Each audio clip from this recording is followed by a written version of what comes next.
बर्तमान पहुंचीचु कोरापुट जिला सेमलीगुड़ा ब्लॉक पाकुजला पंचायत भितर रही आयुष्मान आरोग्य मंदिर जेहेतु जहाँ कि कहुए स्वास्थ्य केन्द्र बोलिकी देखिपे समय सका 8 घंटा ठार 12 घंटा पर्यंत संध्या 4 घंटा ठार 6टा पर्यंत आमती 9 ठार मात्र 1 घंटा संध्या 3 ରୁ 5 घंटा एमती समय रही देखिपे पूरा संपूर्ण बंद अच्छी बाहर मात्र यहाँ लोक देखा ये पड़ी कि भितर चाबी पड़ी जदि ये हम लोक केमती तार मेडिकल स्वास्थ्य से रक्षा पाइपर मेडिकल सुविधा पाइपर देखिपे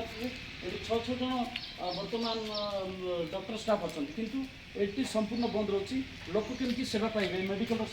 सेवा जमी पाइबा कथा लोक किंतु ये पाइबार पूरा विपद देखा देखिपे पूरा चाबी पड़ी एटा लोक को देखार गोटे मात्र भितर पड़ी गोटे तो ये समय 10 घंटा बजला किंतु कौन डॉक्टर स्टाफ पहुँचना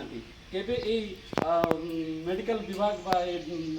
कर्मचारी माने ये सामान टाइम आसिके लोक सेवा जोगाइबे ताको नहीं लोक प्रश्न उठी